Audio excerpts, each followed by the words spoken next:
Is Novak Djokovic for real? Is he really going to make a big push? Does he have a chance to win this Aussie Open? There goes Mr. Goat, the tennis cat. Welcome to Coffee Break Tennis. I'm your host, Matt Bradshaw, and this is a holiday season edition of our very quick sets. Did I do that backwards?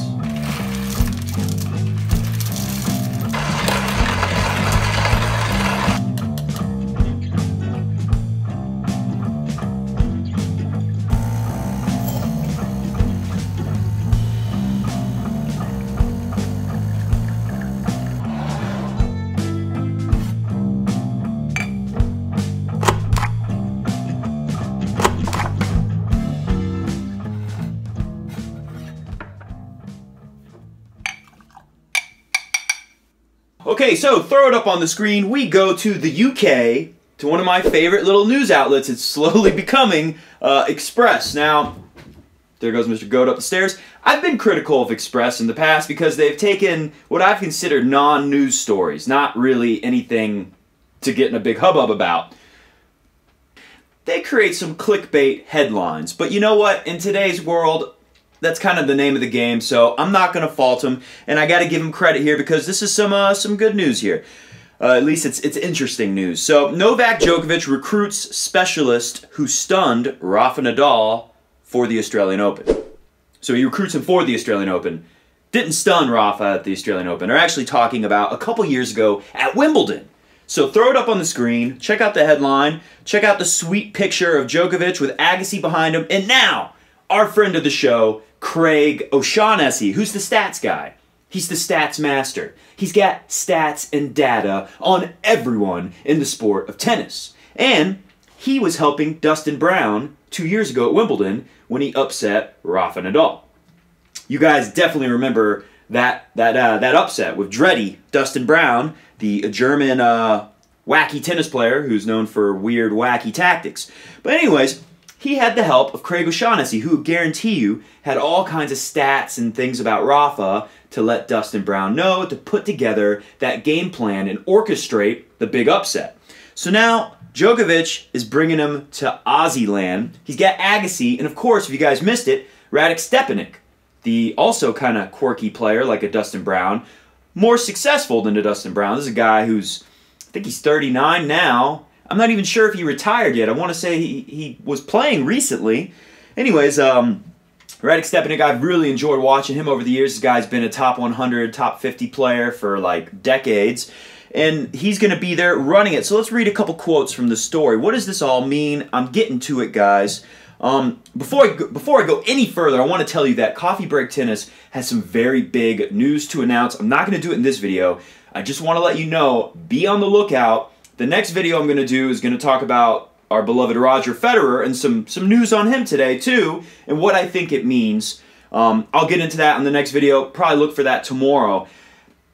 Anyways, I'm going to make a big announcement that myself and Pete, the founder of Crunch Time Coaching, were very excited about. So look for that tomorrow. And by the way, Coffee Break Tennis is brought to you by Crunch Time Coaching, a worldwide leader in online tennis instruction, a tennis player's ultimate resource, a tennis player's best friend, because Crunch Time Coaching is here to help you, the tennis player, have more fun on the tennis court by winning more matches, or at least hitting a better ball out there.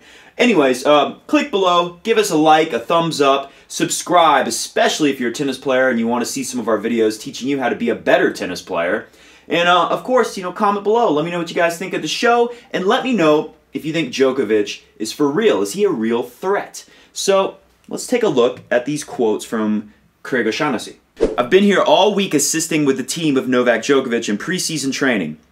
Andre Agassi was here with Radek Stepanek, the head coach, organizing everything this week. It's been simply amazing. I've learned so much being around these guys. It's taken my coaching to a whole new level. And then, this is very interesting, and I actually made a video about this on the weekend, and a new theorem I came up with. And I'm not going to get into it, and my Wi-Fi went out this weekend, and the video turned out to be very long. It's an editing nightmare. I spent a lot of time editing some of these monsters for you guys. Anyways, I won't get into all that, but basically, the poll, 10,000 people answered. Express put it out. Who will end 2018 as world number one? 30% for Rafa, 23% for Novak Djokovic. Rafa's number one right now, so we get that. A lot of people don't think Rafa's going to do it because I don't think Rafa's ever been #1 in back-to-back years. I don't think he's ever done that. He usually has something bad happen the next year after he finishes #1. Andy Murray got a very laughable 1%, even in the UK. This poll's Express. I mean, obviously I answered. I'm not in the UK, but I'm sure a lot of the readers are UK. Roger Federer, 39%. Good or bad? I don't know. The video I made this weekend is talking about my new Federer theorem, which I'll get into in tomorrow's video. Anyways, so Djokovic, 23%, they think he'll finish #1 next year. Remember, his ranking has fallen off the face of the earth. I want to ask you guys, what does it all mean? Is Djokovic for real? He's obviously putting together... There's a lot of coffee here.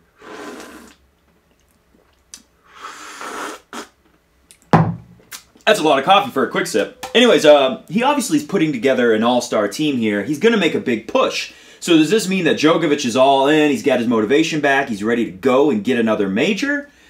Or does this mean that Djokovic learned something about himself last year when I formulated my Djokovic theorem, which is, simply stated, I'll make it quick, Djokovic has spent years and years battling against the best players in the world, guys like Roger and Rafa, for that #1 spot for the Grand Slam trophies, and he's had the crowd against him almost the whole way. Obviously, he's the favorite.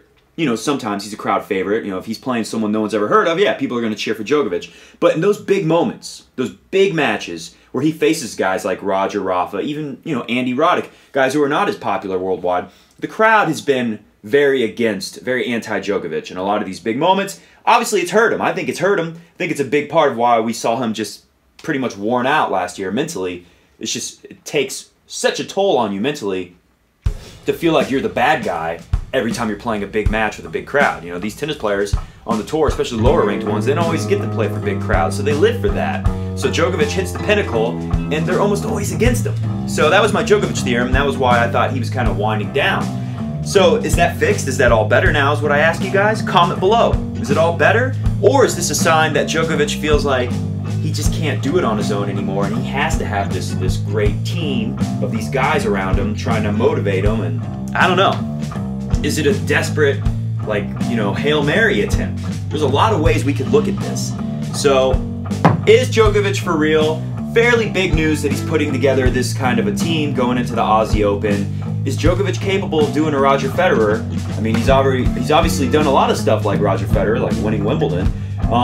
Is Djokovic going to do a Roger Federer and take a long break, about half a year, and then come out and win the first major of the year? I don't know. Tough call. I still like a guy named Roger to be the champion at the Australian Open. Let's hope that those courts play fast. I'm Matt Bradshaw from Coffee Break Tennis and, of course, Crunch Time Coaching. And don't forget, there's a video coming very soon where I'm going to talk about Roger Federer. I'm going to talk about my Federer theorem. I'm going to talk about some very good news that speaks for the longevity and a good sign that Federer is going to continue playing for a while. And I'm going to make a big announcement, probably the biggest announcement I've ever made before.